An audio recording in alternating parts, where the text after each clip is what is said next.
சரண் Krishna YouTube சேனலுக்கு உங்களை அன்புடன் வரவேற்கின்றேன்.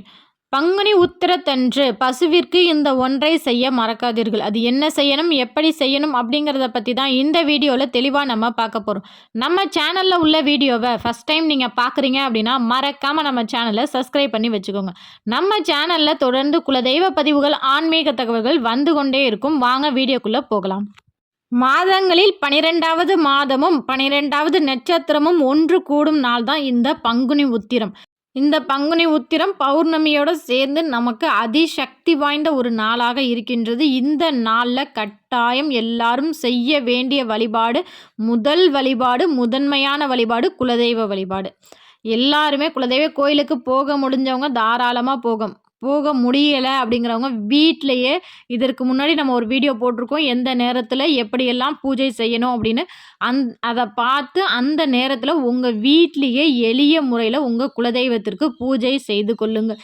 செய்து முடித்த பிறகு 11:15 வரைக்கும் மட்டுமே உத்திர நட்சத்திரம் இருக்குது. அதனால் அந்த 11:15 மணிக்குள்ளே கட்டாயம் பசுவிற்கு இந்த ஒன்றை மட்டும் செய்ய மறக்காதீங்க. அப்படி மட்டும் நீங்கள் பசுவிற்கு இதை செஞ்சிட்டீங்க, உங்கள் வீட்டில் அனைத்து விதமான கஷ்டங்களும் கட்டாயம் நீங்கும்.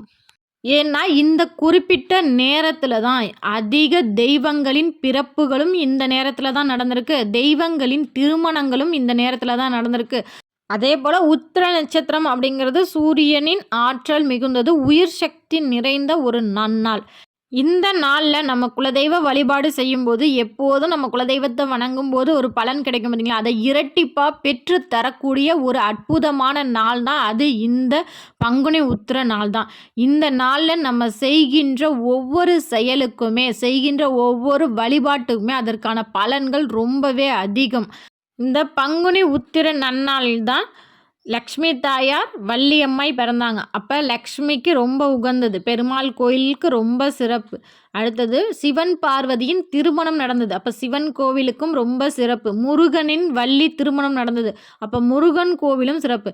இந்த 11:15 மணிக்குள்ளே நீங்கள் குலதெய்வ வழிபாடு செய்யணும், சிவன் பார்வதியை வணங்கணும், முருகனை வணங்க வேண்டும், அடுத்தது லக்ஷ்மி தாயாரையும் வணங்கணும். இது அனைத்துமே ஒரு சேர அனைத்து தெய்வ ஆசீர்வாதம் நமக்கு கிடைக்கணும் அப்படின்னா கட்டாயம் இந்த 11:15 மணிக்குள்ளே பசுவிற்கு இந்த ஒன்றை நம்ம செய்தாலே போதும். அனைத்து தெய்வங்களின் ஆசீர்வாதமும் நமக்கு கிடைக்கும். அது என்ன அப்படின்னு பார்த்தீங்கன்னா கோபூஜை. கோபூஜை அப்படிங்கிறது உங்கள் வீட்டுக்கு அருகில் இருக்கிற ஒரு பசுமாட்டிற்கு இருக்கிற இடத்துக்கு போங்க. நீங்கள் கையில் எடுத்துகிட்டு போக வேண்டியது மஞ்சள், சந்தனம், குங்குமம், பன்னீர் மற்றும் பூக்கள், அர்ச்சதை, அந்த பசுவிற்கு நீங்கள் கொடுக்க வேண்டிய பழங்கள், அவ்வளோதான்.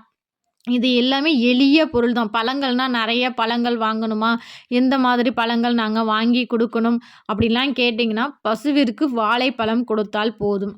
உங்களுக்கு குழந்தை பாக்கியம் வேண்டும் அப்படின்னா பசுவிற்கு வாழைப்பழத்தோடு சேர்த்து வெல்லம் கலந்து கொடுங்க. எனக்கு கடன் தொல்லை தீரணும் அப்படின்னா பசுவிற்கு பச்சை பயிறு அப்படின்னு சொல்லுவோம், அதை நீங்கள் ஊற வச்சு நாள் நைட்டு ஊற வச்சு மறுநாள் கொடுக்கலாம். இல்லைனா பாசி பருப்பை ஊற வச்சு கொடுக்கலாம். இப்போ பசுவிற்கு உங்கள் வீட்டிலையே மஞ்சள், சந்தனம், பன்னீர் இது 3யும் கலந்து ஒரு கிண்ணத்தில் எடுத்துக்கோங்க. குங்குமம் எடுத்துக்கோங்க. பசுவிற்கு அதன் பின்புறத்துக்கு போங்க. பின்புறத்தில் தான் நம்ம மகாலட்சுமி தாயாரும் கங்கை அம்மையும் வாசம் செய்கிறாங்க அப்படிங்கிற ஒரு ஐதீகம் இருக்குது. பின்பக்கத்தில் ஏதேனும் அழுக்காக இருந்துச்சு அப்படின்னா நீங்களே தண்ணீர் வச்சு சுத்தமாக தொடச்சிட்டு அதற்கு கீழ் கால்லேருந்து வால் பகுதி வரைக்கும் மேல் நோக்கி 7 இல்லைன்னா 9 பொட்டுகள் வைங்க. ஒற்றைப்படையில் பொட்டுகள் வச்சு, சந்தனம் வச்சு, குங்குமம் வைத்து அதற்கு அர்ச்சதை பூக்கள் போட்டு 3 முறை வலம் வரும்போது கட்டாயம் இந்த மந்திரத்தை சொல்ல வேண்டும்.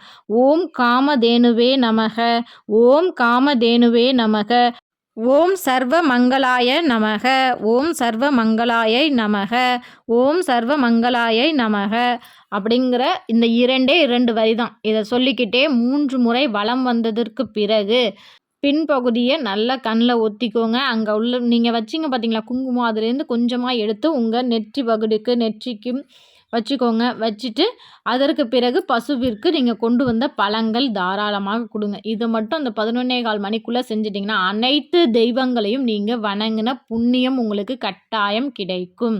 இந்த ஒன்றை நம்ம செஞ்சாலே போதும், அனைத்து தெய்வங்களின் அருளாசையும் கிடைக்கும். ஒரு குறிப்பிட்ட நாளில், ஒரு சக்தி வாய்ந்த நாளில் இந்த மாதிரி எளிய முறையில் சக்தி வாய்ந்த பூஜைகள் நம்ம செய்யும்போது அனைத்து கடவுள்களின் அருளாசையும் நம்ம மேலே படும்போது நமக்குள்ள கஷ்டங்கள் அனைத்துமே நம்மை விட்டு விலகும்.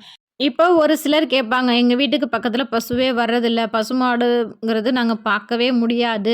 அப்படிங்கிறப்ப நாங்க எப்படி இந்த பூஜைகள செய்றது?" அப்படின்னு கேட்டீங்கன்னா, உங்க வீட்ல கோமாதாவின் படம் வைத்தாலும் சரி, இல்ல கோமாதா சிலைகள் நீங்க வச்சிருந்தாலும் சரி, இதே போல தான் பின்புறத்த நல்லா சுத்தமாக பன்னீர்ல நல்லா சுத்தமா கழுவிட்டு, அதற்கு அபிஷேகங்கள்லாம் நீங்க தாராளமா செய்யலாம். கோமாதா சிலை வச்சிருக்கீங்கன்னா, அந்த பால் அபிஷேகம், பன்னீர் அபிஷேகம், தண்ணீரால 3 அபிஷேகம் செய்து முடித்த பிறகு அதற்கு பொட்டு சந்தன குங்குமத்தால் பொட்டு வச்சு அர்ச்சனை பூக்களால் அர்ச்சனை பண்ணி அந்த 3 முறை வலம் வந்து யாருக்காவது உணவு தானம் கொடுக்கணும்னா கொடுங்க. அப்படி இல்லை எங்களால் கொடுக்க முடியலன்னா உங்கள் வீட்டு மொட்டை மாடியிலையோ இல்லை வீட்டுக்கு பக்கத்தில் உள்ள எறும்புகளுக்கு உங்களால் முடிஞ்சது ஏதோ ஒரு ஜீவராசி உங்கள் கையால் சாப்பிடணும்.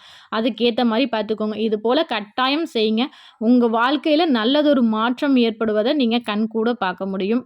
கண்டிப்பா இந்த வீடியோ உங்களுக்கு பயனுள்ளதாக இருக்கும் என்ற நம்பிக்கையில் மற்றொரு வீடியோவில் சந்திக்கிறேன். இந்த வீடியோ உங்களுக்கு பிடிச்சிருந்தா லைக் பண்ணுங்க, ஷேர் பண்ணுங்க, மறக்காம சப்ஸ்கிரைப் பண்ணுங்க. சரண் கிருஷ்ணா யூடியூப் சேனல். நன்றி, வணக்கம்.